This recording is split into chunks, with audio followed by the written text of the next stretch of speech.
കേട്ടാൽ ചോര ഉറഞ്ഞു പോകുന്ന ക്രൂരതയുടെ അങ്ങേയറ്റമെന്ന് വിശേഷിപ്പിക്കാവുന്ന ഒരു കൊലപാതകത്തിന്റെ ഞെട്ടിപ്പിക്കുന്ന വിവരങ്ങളാണ് ഇപ്പോൾ ബാംഗ്ലൂരിൽ നിന്നും പുറത്തു വരുന്നത്. ഒരു 6 വയസ്സുകാരിയുടെ ജീവൻ എടുക്കാൻ ഒരു മനുഷ്യൻ എങ്ങനെ സാധിക്കുന്നു? അതും വെറും ഒരു ഐസ്ക്രീമിന്റെ പേരിൽ. അമ്മയുടെ സുഹൃത്തിന്റെ ക്രൂരമർദ്ദനത്തിനിരയായി 6-ാം വയസ്സിൽ പൊലിഞ്ഞുപോയ വെണ്ണില എന്ന മാലാക കുഞ്ഞിന്റെ മരണത്തിന് പിന്നിലെ ദുരൂഹതകൾ ഒടുവിൽ പോലീസ് അഴിച്ചെടുക്കുകയാണ്. ലക്ഷറി വില്ലയിലെ ആഡംബര ജീവിതത്തിനിടയിൽ ആ കുരുന്നിന് അനുഭവിക്കേണ്ടി വന്നത് നരകയാതനയായിരുന്നു. മാർച്ച് 24-നായിരുന്നു ദാവണഗിരി സ്വദേശികളായ പ്രവീണിന്റെയും അഭിഭാഷകയായ പ്രിയങ്കയുടെയും രണ്ടാമത്തെ മകൾ വെണ്ണില ദുരൂഹ സാഹചര്യത്തിൽ മരണപ്പെടുന്നത്.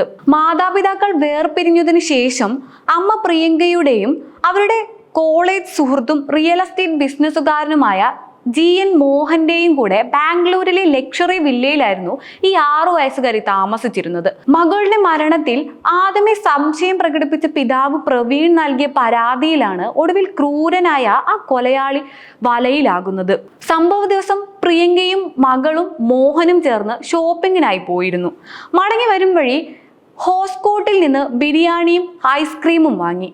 കാറിലിരുന്ന് ഐസ്ക്രീം കഴിക്കുകയായിരുന്ന വെണ്ണിലയുടെ കയ്യിൽ നിന്ന് അത് അബദ്ധത്തിൽ കാറിന്റെ സീറ്റിലേക്കും മാറ്റിലേക്കും വീഴുന്നു.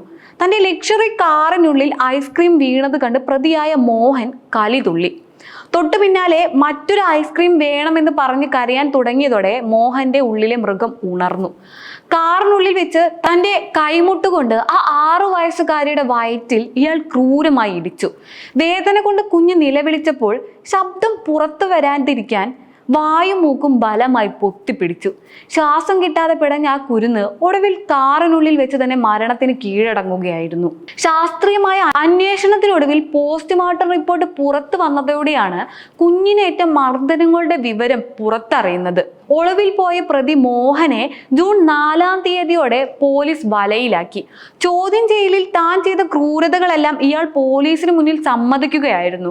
വെറും ഒരു ഐസ്ക്രീം കാറിൽ വീണതിന്റെ പേരിൽ ഒരു കുഞ്ഞിന്റെ ജീവൻ എടുക്കാൻ മടിക്കാത്ത ഇതുപോലുള്ളവർക്കെതിരെ ശക്തമായ നടപടികൾ സ്വീകരിക്കേണ്ടത് അനിവാര്യമാണ്.